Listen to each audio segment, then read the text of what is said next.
Welcome to today's NACE Connect session, Members' Choice and Technology Excellence Awards. It's my pleasure to turn it over to session facilitator, Brian Guerrero. Hi, good afternoon, everyone. I hope you are doing well and feeling whole during this time. My name is Brian Guerrero, and I serve as Vice President College, serving on the Board of Directors for NACE. It is such a pleasure to be with everyone around this virtual table in order to really get to know more of our award winners and, of course, honorable mentions.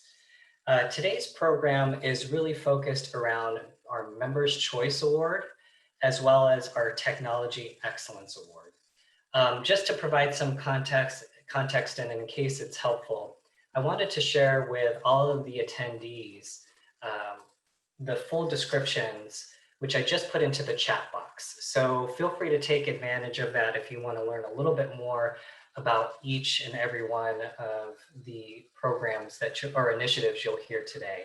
Certainly, our panelists will also provide deeper context along the way. I also it would be remiss if I did not, excuse me, also recognize the good work of our Honors and Awards Committee, which I'm going to go ahead and put in a link there as well. So you can see there were a number of people across the profession that had a very hard job of looking through the many submissions, the competitive submissions of these awards. And so again, I just wanted to thank their work in addition to thanking those who are part of this panel today. In terms of the actual definitions of the awards, I think that's just helpful for everybody to know. So in case you're not aware, our Members' Choice Award is awarded to an individual who addresses a challenge, problem, or issue facing our profession with an innovative change or improvement. And this, of course, is voted by the membership. And then also our Technology Excellence Award. This is an award for excellence in best practices using technology and our social media outlets. So I'll go ahead and stop there, and I'm going to ask each and every one of our panelists to go ahead and start introducing themselves. And we'll go ahead and get started with those under the category of Members' Choice Award. So if we can go ahead and get started first with, let's start with Kristin. Hi, I'm Kristin Balboni. I'm the Communications Manager at the Mount Holyoke College Career Development Center. Great, thank you, Kristin. What about William?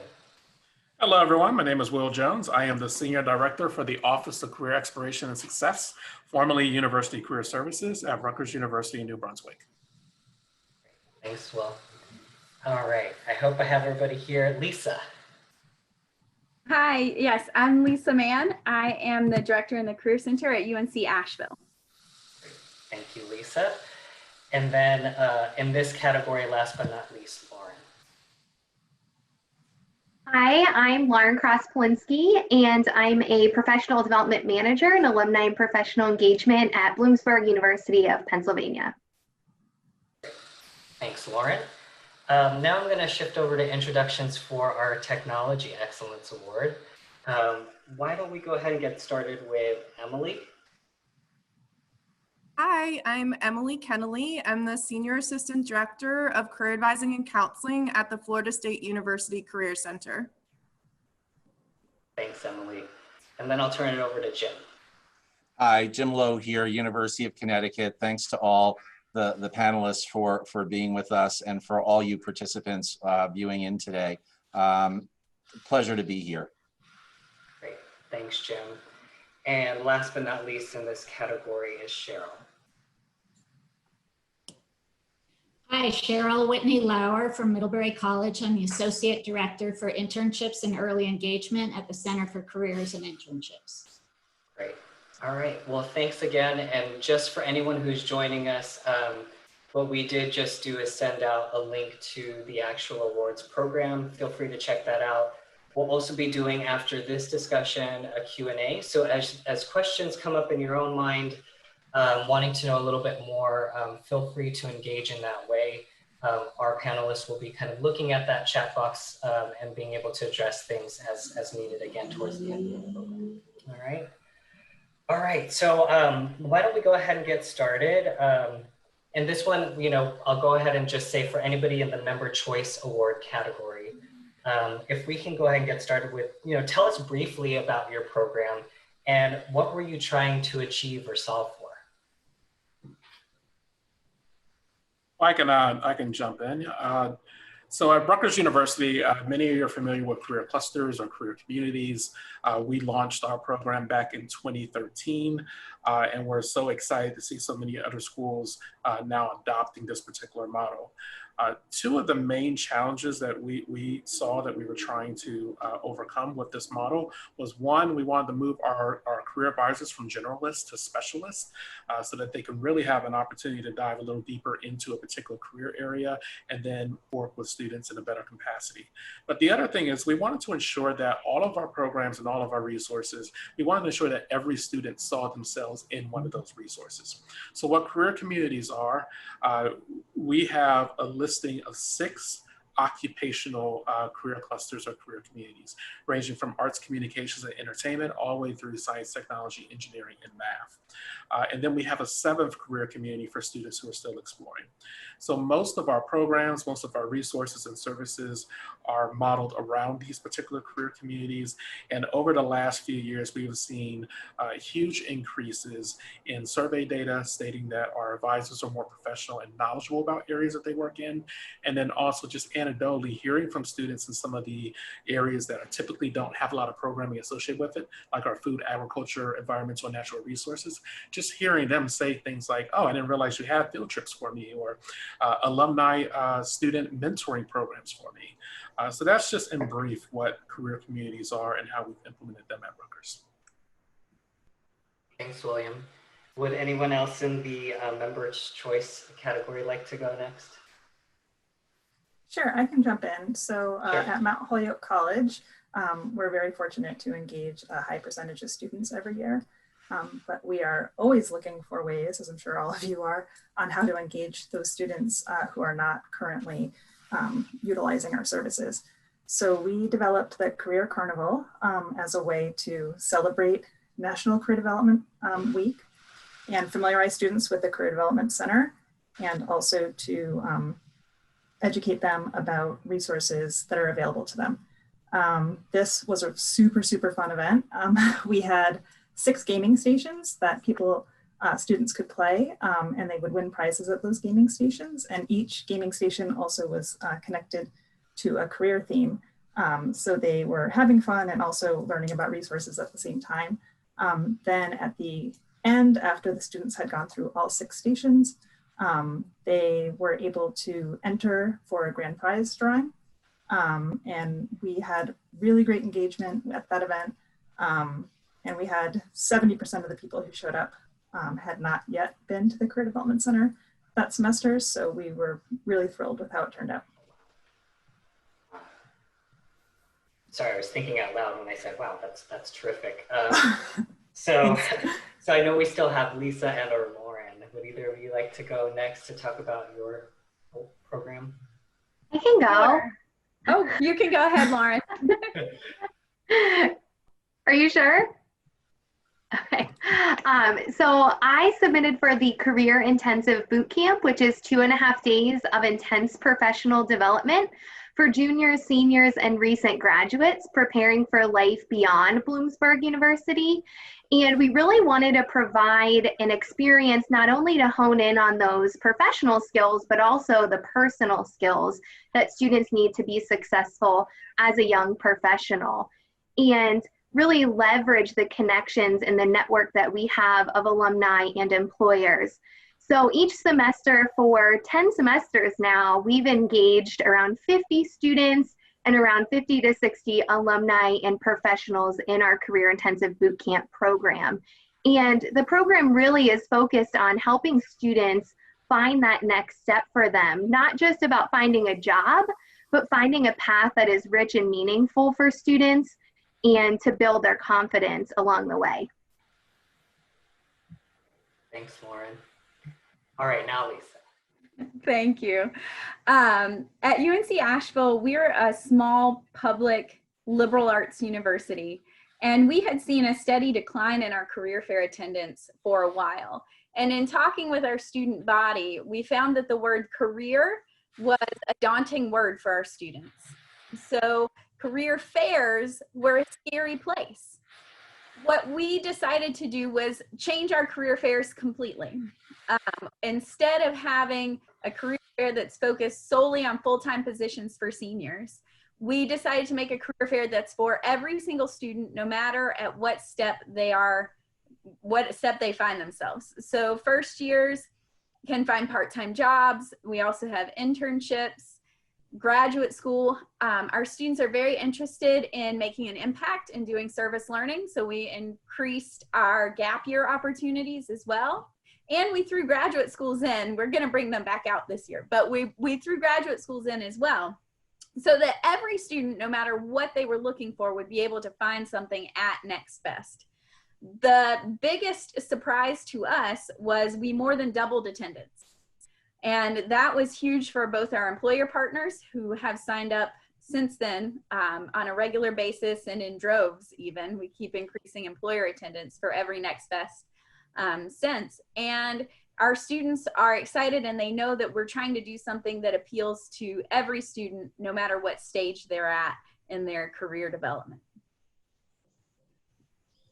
So before we shift over to our Technology Excellence Award nominees and winner, you know, some of the things that kind of struck me as you all were talking was, you know, creating resources where students can see themselves, making career less daunting and inclusive of all student populations, celebrating and educating, right? And also just engaging the larger community in order to leverage connections. I think that that's part and parcel of all of what we want to do, and certainly you all are doing such a top job at that. So thank you for sharing that initial insight. Now kind of shifting over to our other three colleagues here. You know, same question, can you tell us briefly about your program and what you were trying to achieve or solve for? Jim, would you like to go first? Sure, I'll jump in. Sure. Thanks so much. So our program was all about scaling our services to our student population. We have over 30,000 students. What we found when we were doing typical classroom presentations, that we'd get 15, 20, 30 students attending those, and we needed to have a broader reach. So what we did was we created two models. One were bite-sized videos, meeting students where they were at with just snippets of information, because as we went through student focus groups, we found they weren't interested in sitting through an hour-long webinar. They had a quick question, they wanted to go to a quick video and get their answer and then come out. So we created about 137 videos that were bite-sized, as well as full-length webinars to address that scalability issue, so that students who weren't on our main campus, on our regional campuses, could benefit from them. Students who were traveling abroad could benefit from them. They could watch them at 2 o'clock in the morning, so we weren't constricted to time and space. And what we found was, since inception, we've had about 43,000 views of those videos, 760 full webinar views, and we've transformed 95% of our traditional classroom presentations to this particular format, to meet the students where they're at, to give them the messaging when they need it, and really address their learning modality in terms of these bite-sized pieces, in addition to, say, the longer webinars. So that's pretty much it in a nutshell. Yeah.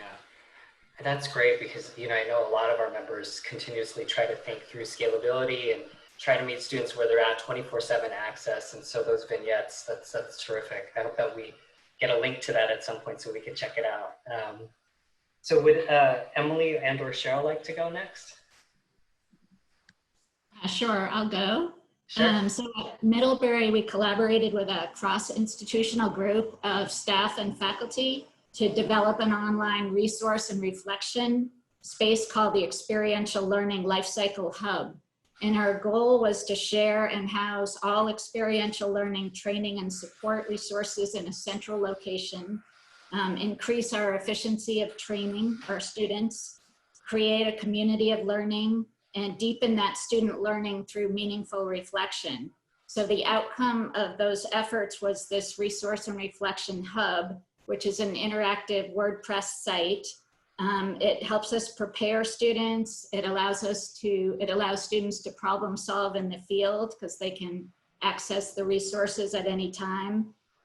It allows students to reflect on and communicate the impact of their learning before, during, and after their experiences across a variety of immersive experiences, including internships, service learning, undergraduate research, student treks, and other experiences. So we originally came together as a group because we realized we had all these silos across the institution where everybody was providing their own training for students and everybody was kind of recreating the wheel. So as we met as a group, we decided we really wanted to not just focus on pre-departure, but really on the whole life cycle of a student's experience. So before the experience, the immersion, and then afterwards. And really, we found that reflection was just such a key in all of those parts. So we ended up creating this tool that could consolidate all our best practices across the institution in a place to house all those resources, and then provide an engaging and flexible platform for students to connect with each other and process those experiences. Great. Thanks for sharing that, Cheryl.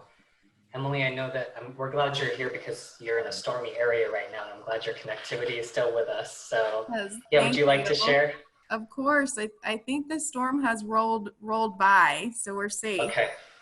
But our program is Professional Ready. It's an online career ready badging program that was developed by a team of staff at the FSU Career Center. So what we did was we used our university LMS to create 14 career modules that have over 100 pages of content and 30 different virtual career assignments, all of which can be completed 100% virtually. So this program allows students to practice and document skill development to share with employers in the form of 3 stackable digital badges that students earn at the end of the program. So the first module in the program introduces the NACE career competencies. It teaches about career readiness, and it also teaches about career management from a cognitive information processing theory lens, which is the career theory that we use within our center at FSU. So really our primary motivation initially revolved around distance students. And so this project came out of our Distance Career Services Committee. We wanted to make sure that all students who weren't able to meet with us in person or come to our Tallahassee campus we're still able to get the same level of support, develop their career readiness skills, and showcase those skills to employers. So once we started to build the program, we discovered that it was much more than distance students and that we wanted to provide open access for all students to participate virtually, regardless of their geographic location. So ending our first year of the program, we have over 1,300 students who have enrolled, and we are on track to grading more than 10,000 career assignments that have been submitted by FSU students through our program. So that's it in a nutshell too. Thank you. What's interesting is that what I was hearing is either if it's with focus groups with students, working with colleagues across campus, or even with kind of the, I believe you called it the Distance Learning Service Committee that you were working with, Emily, that all of this kind of scalability can't be done in a silo. And it's really great to see how you're partnering across campus to move your programs, your initiatives forward. So I guess the next thing that perhaps our audience might want to know is, as you were kind of, moving through your initiatives, was there any kinds of like ahas or surprises or any results maybe that you weren't expecting that would be helpful for them to know? And this, like, we can cross-pollinate based on everything. So feel free to pop in as you feel comfortable.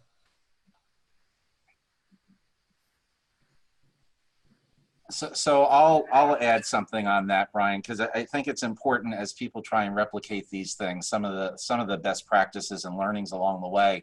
one of the ones that we learned was that it's better to leverage our student resources to create these things because they speak the same language as their peers. And when our professional staff attempts to create a PowerPoint or a webinar or a short video, they all sort of have the same look and feel. But we employed a vast array of students from digital media and design, graphic design, some of our communications departments to create all of these videos, which gives them all a distinct flavor. It gives them all different visual appeal. And that's what students are looking for. They're looking for that variety. If everything they go to looks exactly the same with the same voiceover and the same format, they lose interest very quickly.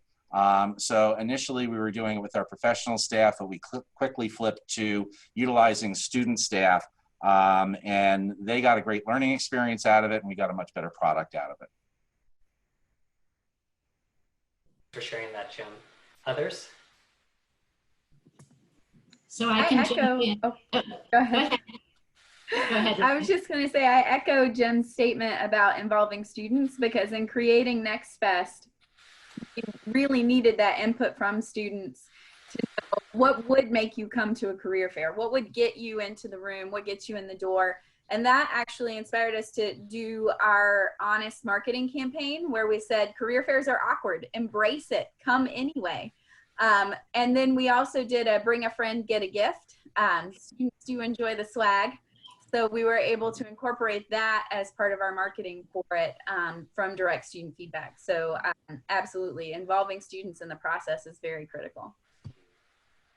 Cheryl, did you want to? Yeah, so I was just going to say one surprise that came out of this program was our reflection space was really set up for students to reflect on their experiences and share with each other. And it's this reflection space is closed to the Middlebury community, but anyone in the Middlebury community can see it. But I think what we ended up doing is when we saw some really wonderful posts and good stories that students were telling, we would reach out to them and ask if we could share that to a wider audience on social media, so that there were parents and incoming students and admissions and donors and the communications office and the president could all really hear about these stories and the impact these experiences were having on students and hear about the learning. So that was just kind of a nice outcome that we hadn't expected. Sure. I can share. One thing that we have really discovered is that our students who participate in the bootcamp program are likely to come back and volunteer. So we'll see students who are a few months out getting engaged, having a lifelong relationship with Bloomsburg. And so we've really increased our number of young alumni participating in the bootcamp program and other programs, but we really see an interest in those students wanting to come back, wanting to help their fellow Huskies going through the program and really have a strong appreciation for the program, which is something that we have really loved to see over the past 10 programs that we've put on. And I'll also add too, from the Rutgers standpoint with our career communities, one thing that's really surprised me over the years, and I'm not that surprised these days about anything, but this one really did. I was kind of taken aback by it. But in early February, we actually ran a campus partner breakfast, and we invited faculty and staff from across the campus to join us to meet with their career community advisor, to have brainstorming sessions around different initiatives that we can do within each one of the career communities. We had over 200 faculty and staff members come out, and so many of them were willing to join one of our career community listservs for campus partners. Others were, they exclaimed that they wanted to be able to come back and to have additional get-togethers like this within our career communities across campus so they can discuss programming and so forth. And so, like, while we were planning this to really impact our students and also help our staff move from generalists to specialists, the campus partner piece of this was something that I was not expecting. They're really excited about it. They see us as understanding the areas that their students are interested in, and they want to participate. All add. Anyone else want to put in? Oh, Emily, go ahead. Yes, I'll add. You know, for the Professional Ready program, we really wanted a virtual experience for all students. And I think, you know, when we were creating our assignments and discussing if these would be automated assignments or if there would be feedback provided by Career Center staff, I think we thought that our students would mainly want that virtual experience, but we've come to find throughout the past year that students really still want the program to feel personal. And so they want a blend of using a virtual environment to learn about career on their own time, you know, in their pajamas or wherever they might be, right? But they still want that personal touch from the Career Center and know that there's someone on the other side of submitting that assignment and getting feedback, individual feedback from Career Center staff. And so I think that surprised me, but also helped me feel, you know, great that our students are still wanting that connection with us and that it creates a bridge for students to connect with career services early on within their careers. That's so true. I was just thinking while you were talking, Emily, like our students, at least I could speak from my own experience at the institution I'm at, definitely, you know, high tech, high touch, customizable, tailored. And I think that you're hitting it right on the head. So I appreciate that perspective. Would anyone else like to address this before we move on to the next question? Yeah, so I can say for the Mount Holyoke College, for our career carnival, I was really surprised by how many students came back after the event, engaged with our advisors. Of the students who came and who had not been to the Career Development Center before, over 25% of those students came back and made a follow-up advising appointment. And that's really high engagement for us. And I think it shows that we were really doing something right with creating an event where fun was sort of the primary purpose to get people engaged and really learning about what our center is all about and you know, what resources we have available in a sort of non-threatening, you know, way. Right. Yeah, I really appreciate the way that it was said earlier, kind of less daunting in a way, right? Yeah, absolutely. Well, terrific. Let's pivot a bit. Let's talk a little bit about, and actually a lot of you did address this, but for anybody else that wants to refine or maybe kind of hit home a certain point, as you were developing this program, who was involved and how would you describe their specific role in the success of your program initiative technology? So I'll lead in on that one. I think there are really two distinct portions of it. One was the development of the content and the actual production of the video library. And then the second piece of it was, how did we get it out in front of our students? So we did at the beginning of the year have what we call Career Fest, which is a celebration out in a very visible part of campus where we have our corporate partners support it with mechanical bull and bouncy houses and career tables and really promote kind of the content.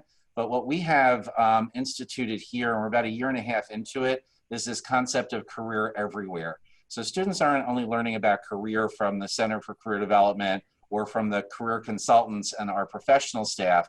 They're learning about career from their professors, from their coaches, from their RAs, from just about everybody they engage with on campus. So we have close to 200 career champions that have either self-identified or we've invited them. And we have monthly trainings with those folks.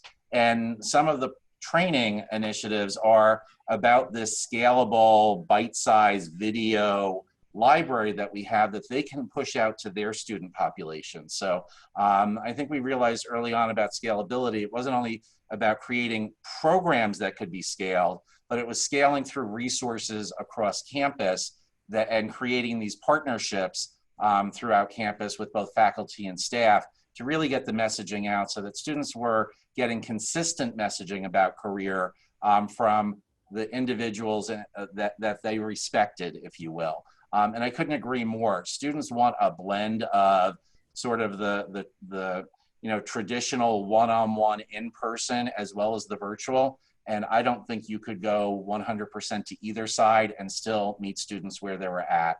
A lot of students still want that high touch kind of experience, while other students are fine with the virtual. And then there's a whole blend in between.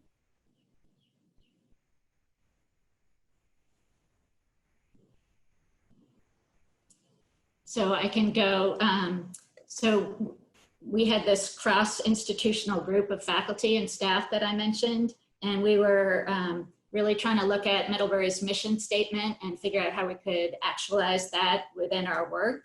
So we were from the Center for Careers and Internships, Study Abroad, Undergraduate Research, International Affairs, Community Engagement, the Middlebury Institute of International Studies, which is a graduate program, as well as a number of faculty who lead research trips or service learning classes. And as I said, we originally came together to talk about pre-departure training, but our vision got bigger and we wanted to really ground that in research and theory. So we were inspired by and sought to integrate David Kolb's experiential learning theory, the principles of good practice from the National Society for Experiential Education, George Koo's high impact educational practices, NACE's career readiness competencies, as well as the collective expertise from our large group. There are 14 of us. I wish they were all here, but I'm the representative for today. And so our vision became oriented around the experiential learning life cycle framework. And the goal was to better prepare and support our students through the cycle of these experiences. So David Kolb's theory really simplified, apologies for simplifying it, but is really about the students have the experience, they observe, they reflect on and make meaning of those observations, and then they use those reflections to plan and inform the next experience or decision. So we use this theory really as our grounding for planning not only the developmental cycle that the students would go through, but as a framework for our programming and for implementation of our life cycle hub. So our questions were how we could best implement the training and add continuous reflection and support for students, and then debrief students' experiences at the end. So we're really lucky that we have an office on campus called Digital Learning and Inquiry, or abbreviated as D-Link. And they listened to what our goals were and what we needed, and they built us this beautiful WordPress site that's visually appealing, interactive, and useful. And I wish I could show it to you today, but it's been a wonderful contribution to Middlebury. Great, and just real quick, just in case it's helpful, I mean, I would encourage all of us, if you know, at your leisure, be able to share some of these links or resources in the NACE communities. I think it's a great place for us to start the conversation and share a wealth of resources that I've seen, a number of really great conversations. Would anyone else like to weigh in? Brian, I'd like to give a shout out to our team who developed Professional Ready. And I had mentioned the Distance Learning Committee earlier. So we had a team of, there were 5 of us originally. So myself, Kyle Rourke, Michelle Futo, Kate Heron, and Crystal Graham, who all worked on the committee from start to finish in forming the structure of the program, building the curriculum, the assignments and badges, and having a team that had members from each of our departments within our center was really a strength in being able to build a comprehensive program for our students. So like our Interview Ready module, our Michelle Futo, our mock interview program coordinator, helped with that module. So I just want to also thank like our partners. Our Office of Distance Learning was another partner and involved in the success of the program. So it was certainly a team in developing Professional Ready. Thanks, Emily. Lauren? Yeah, I would like to second that. You know, it definitely takes a team of people to make a program successful. And when we first developed our program, we really relied on our students to help us through focus groups to figure out exactly what they wanted. The program, you know, would not look the way it does today without their input and really what they wanted the experience to look like. And over the course of the time we've built the program, we've really leveraged those assessments that we've given students to really make sure that we're continuing to make it an experience that students want to have, they want to participate in, they would recommend to a peer. So really, you know, involving our students in that process, as well as our alumni as well, seeking their feedback, seeking their expertise, what's happening in the field that they can bring back to help our students, and really working with donors and sponsors as well to impact the program, as well as our faculty and staff and administrators on campus who really champion the program, nominate students to participate, encourage students to participate. We really couldn't do all the things that we've done with the Bootcamp program without all of those campus and community partners, and really working with our team who sets up the logistics and helps students through the program. Our students and our graduate students do a phenomenal job in supporting the program. And I second what Emily said, you know, it really does take a village of people to make a program successful and really impacting something that is going to be sustainable. Yeah, it truly does take a village, and that's obviously a theme that I think we're going to hear throughout. It's all about helping to develop a career ecosystem on campus. You know, it's not just our departments that can make all of this work. We have to partner with campus partners. We have to partner with students. We have to partner with employers and alumni. Within our career communities, we have so many different programs and resources that are community specific. So whether that's our Road to Mentoring programs that we're trying to have for each one of our communities, each one of those has a faculty staff advisory board. One of the examples for one of our mentoring programs, we have a couple of faculty members from our School of Environmental and Biological Sciences that sit on that particular board. They're so excited now about what we're doing. If you go to their website, their university school-based website, they have now incorporated so much of our career resources into their website, because now they're starting to understand that we have, whether it's the mentoring programs or these field trips or other types of programs available to their students. They are now amplifying our messages through their own websites. We have our first year interest group seminars. We have about 90 sections of a first year seminar, which each course helps transition first year students into the university through a career interest lens. But each one of those have a faculty mentor that works with the peer instructor for each one of those courses. And so what we're all really doing is creating this ecosystem on campus where everyone is involved in the career success of our students, because we can't do it alone.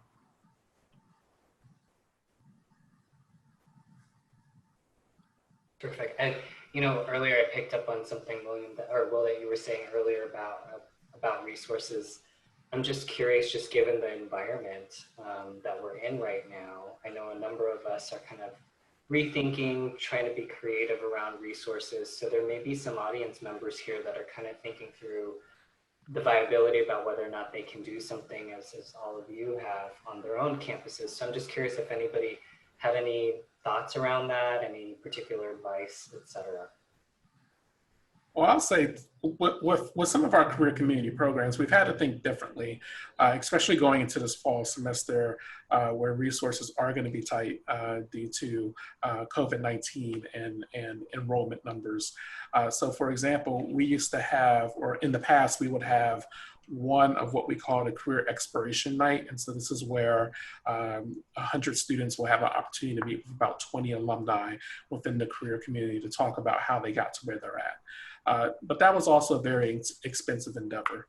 What we're looking at for this fall, though, is transitioning that into a virtual enterprise called Student Alumni Career Connect Live. And so what we're doing is essentially taking the same format, utilizing Zoom and the breakout rooms to allow students the same opportunity to meet as a group with alumni within their career community to learn. And that's free. And so even if we weren't under a situation where COVID-19 has created some financial challenges, there's still so many ways that you can implement a program like ours without spending a lot of money on in-person resources or large-scale programming, all through virtual endeavors. We're actually finding in this environment that our website traffic is up, our student engagement numbers are up, our one-on-one virtual meetings with our career team are all up. And I think a lot of that has to do with just the ability of all of us to market these great programs that we have in a very different way. You can have the best program in the world, but if students don't know about it, they're not going to come to it. So we've tried to repackage all of our programming and get messaging out to students that we're still here for you. These are the ways we're going to do it differently and better. And we've eliminated the whole drill of trying to find a room, trying to find a time, and doing a lot of these things virtually. Much like William just said, we're having an event tomorrow night, which is a networking event with alumni.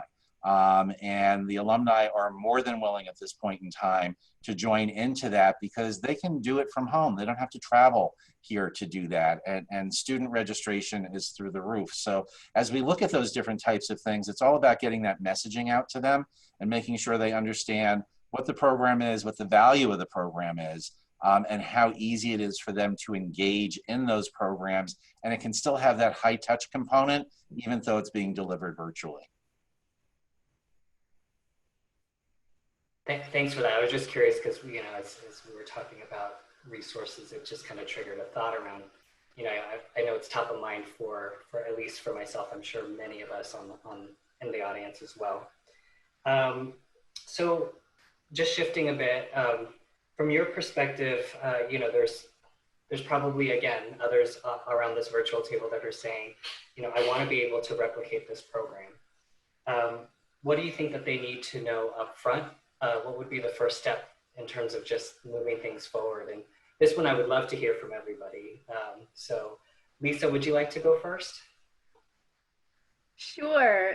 So in changing a career fair and moving it to Next Fest, I think the biggest challenge is making sure everybody knows what Next Fest is. So you can't just throw up and handshake that you're having a Next Fest and expect employers to sign up for it. So that was one of the things you have to think about in advance is how do you want to communicate this change for students? Within our submission, and I believe within the link, you'll see our marketing was very straightforward, that it's not your typical career fair, not your average career fair. So we did use that career fair language, but we used it to differentiate Next Fest from a typical career fair. And for employers, for signing up in advance, we did put Next Fest parentheses fall career fair initially until we opened it up for students to be able to see. And then we dropped off that part of the title. So that way our employers, they received email communication, phone communication, but also they were seeing that it had the word career fair in the title, so they knew what to sign up for. So that was probably one of the bigger changes. And then making sure you have space to have everything in the room. So what we decided on campus, we have a large space, but it's far and it's up a hill and it's hard for students to walk to. So in the fall, after our initial success with our Spring Next Fest of bringing everything together, we decided to have it closer to campus and separated it out by theme, but still included all of the different types of experiences in each one. So we had a STEM and healthcare Next Fest. We had an arts, media, and business, and a nonprofit and teaching Next Fest. So we were able to bring it together under industry themes, but still keeping that diversity of experience. So thinking about your space and how you want to organize that space. So how do students access and move through that space was also very important. So those were some of the things we had to think through ahead of time. Lauren, would you mind going next? Sure. I would say one of the things that you'll really want to focus on is talking with your students to see what they want and what they're willing to take advantage of. You know, do they want the program to be 2.5 days over a weekend? Do they want it to be a longer time period than that? What type of program do they want, and what do they want to get out of that? Also, surveying your alumni and seeing what they would like to be involved in and what expertise they can provide to the students. And also thinking about not only having components that are in person, but also virtually. How can you really engage your alumni network, your employers who are close by, but also at a distance? I know we're in more of a rural area, so sometimes it's difficult for our alums to come back. So how can you get creative about the opportunities to engage your alumni as well as your students? Thanks, Lauren. What about Kristin?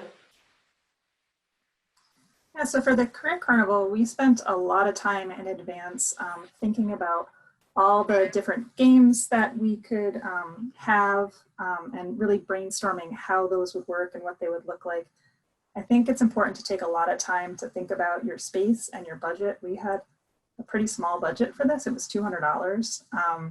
And so really trying to utilize everything that we had available to us, borrowing things from our homes, things around the office. We built our Plinko board to save money there. And really thinking about the whole experience for the student too. So all of our materials were all branded with the same style. And we had engaged all the senses at the event. So there was a popcorn machine. We had Carnival music playing in the background. So just really thinking about the entire experience. And then for our student workers and our staff who were running the games, really making sure that the games were easy to play, easy to understand, and easy to set back up again. Fortunately, I discovered this in researching Carnival games ahead of time, but just little things like when you have a game where you're throwing a ball, don't use a tennis ball because that's going to bounce and roll all over the place. Use hacky sacks. So just really spend some time thinking about all those things in advance, and I think it'll help the event go much more smoothly. Kristin, did you ever think your job would entail researching Carnival games? I did not, but it was a lot of fun. This was a really fun one to do. I was gonna say, for our open house, we spent countless hours, it felt like, blowing up 1,000 balloons in order to have students play a game that would help them to select their career interests. The things we do are insane. It's a labor of love. Yes. There we are. But Will, I know I was going through all the member choice awards, folks. You were just kind of talking about, just your sentiment there. Did you want to add anything, or no pressure either way? Yeah, I would just say if you're interested in starting up a career community type of environment, you don't have to start big. You can certainly start small. When we started this years ago, we first began with our career counseling, our career appointments. And then we added some panels that were clusterized. And then we started looking at how we can clusterize some of our technology. So we eased our way into it. You don't need to start grand. You can start small. And then the other thing too that I'll mention, and I feel like I'm obliged to mention this every single time I talk about something, data is important. So for us, we were actually able to log into our systems. We were a simplicity school at that point, and pull some of the top career interests of our students. And based off of that data, that's how we started to design our career community topics. And then over the years, we continue to look at our career interest data from students to figure out how we can tweak those career community titles or those career community topics. And so utilize the data that you have available to you to figure out what's the best way that you can get started as well. Now back over to our Technology Excellence Award colleagues. So the question again, just in case it's helpful. So if someone were to replicate the program, what do they need to know up front and maybe first steps to take? Would Emily like to go? Yeah, I'd love to start. Great. So in thinking about starting or building a career readiness program, I think it was essential to know our university's strategic priorities. And so knowing how career readiness fits within your university's priorities, we have an initiative to integrate career readiness into the classroom. And so it was a natural fit for us to build our career readiness program in our LMS, which students and faculty are already familiar with, so that we could really drive our partnerships across campus. So that was one thing. Also, I think most of us on the tech side will say knowing your technology capabilities and having people on your team who are comfortable with technology and excited about technology, as well as looking at what are your existing materials. And so in our career readiness program that we developed, we drew upon resources, handouts, services, engagement activities, things that we were already doing, but putting them together in a way that would help students learn about the career ready skills and practice and demonstrate them. And so really looking at what do you already have, what are your strengths, talents, and resources that already exist within your team, and then considering once you do the build, who will continue the success of your program, so also people resources long-term.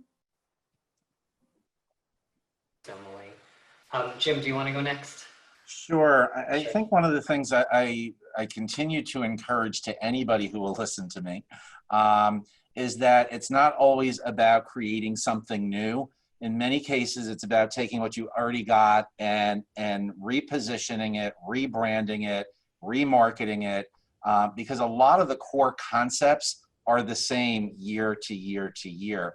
So we fell into a trap about 7 years ago where it was always about creating something new and exciting. Well, I think you can do that, but it's much easier if you leverage off what you currently have and repackage, remarket, because the students are receptive to that. You always want it fresh, you always want it new looking and feeling, but from a content standpoint, it's not always about recreating content. The other thing I want to bounce off is what Will had mentioned about looking at your metrics. What's working and what's not working? What are you getting participation on? What are you not?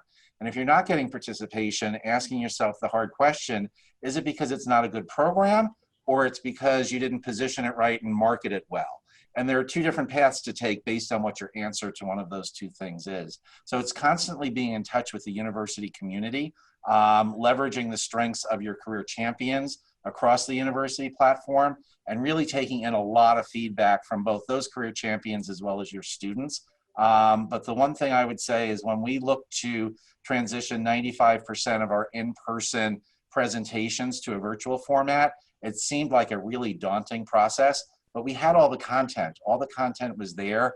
It was just about creatively repositioning that and leveraging that creative energy of our students in those spaces to be able to make that happen pretty seamlessly. Jim, I have to ask you, how does your campus partners take to moving from the in-person classroom presentations to now this new video format? Were they receptive to it? So yeah, and I probably was a little misleading there. We still do the in-person classroom. Just in addition to that, we've layered over all of this virtual because there still are student groups who want somebody physically to come and do a presentation for them. What we've done to address that and really lighten the load of my professional staff is we have about 37 student workers. They traditionally, not this year, but traditionally come to campus a week early, go through a week of training boot camp on presentation skills and content, and we send them out. And we found that since we started doing that, the student response has been so much better because they don't want to hear from you, Will. They don't want to hear from me. They don't want to hear from, they want to hear from their peers who are knowledgeable about this stuff. So that's how we've handled that. So it's a two-prong approach, both the virtual and the in-person. I don't think you can ever give up that in-person. They need to know that you're there, that you care, that you're accessible. And I think when you go 100% virtual, you tend to lose some of that. Thanks for that. Cheryl, I want to invite you in. Sure. So as I said, we partnered with our Office of Digital Learning and Inquiry, and I realize not everyone has an office like that to partner with, but I feel like part of our program could really easily be replicated through a simple blog or social media. And it's really about creating an intentional community that's set up to allow students to reflect individually and really be self-aware of what they're learning, what they're going through. And then part of our reflection space also gives students the ability to read other students' posts and then comment on them. So it's very interactive. So there's a lot of peer-to-peer learning going on as well, because they can give encouragement, suggest advice, so that peer-to-peer learning is very important. And that reflective space started out more as a public space within the Middlebury community. But some faculty were also interested in participating, having their students participate in this community of learning. And we ended up creating a private space also. So for classes or cohort internship programs where a group led by a faculty member or a staff facilitator could have a more intimate, intensive reflection that could be ongoing. And then the second part of the program that I think could be replicated really easily, and I'm sure other people do this, but just bringing together a cross section of people with common goals. And in our case, it was around experiential learning. But now we have this amazing group of colleagues who are all invested in this program and this tool and preparing and supporting our students. We have an amazing collection of curated articles, videos, blog posts that we have set up on the site that are all categorized in different areas, preparation, inexperience, deeper learning, and bringing it back to Middlebury. And in the same way, our reflection posts are also set up that way, that we've created a series of reflection prompts for before the experience, during the experience, after the experience. And students can just go in and choose any of those that really appeal to them and write those. So I'm happy to share those with anyone who wants to email me. Well, thank you. Thanks, Cheryl. And actually, thank you to all of you who've been so good at providing insights, advice, and really just kind of pushing our profession forward and lifting us up in our practice. So I really appreciate the time that everybody took. One of the ideas that came from one of our panelists was just to offer the ability to connect. So if anybody here is willing and wants to connect with our practitioners that are here sharing their award-winning and exemplar programming and technology efforts, please find them on LinkedIn. It seems like everybody is very much open to that. And then also, I just wanted to say, just generally, congratulations. So on behalf of NACE and behalf of our membership, just thank you for everything that you're doing. It's super motivating for myself, and I'm sure others who have been observing. And then, so I guess I'll close it off with a shameless plug, as you know, sometimes can do. So I did mention that, if you're so inclined, please share some of these nuggets of information, continue the conversation on the NACE communities. It's a great place for us to be able to just, again, find various ways to find each other, because a lot of our problems are very similar. So again, just wanted to say thank you to everybody who was able to attend. And at this time, I guess I'll go ahead and give everybody a couple minutes back of their day. So again, panelists, thank you so much and congratulations. Thank you. Thank you, Brian. Thank you, everyone. Thank you. You all. Thank you. Thank you to our speakers for a very informative session, and thank you all for attending. This officially concludes the webinar, and you may now sign off.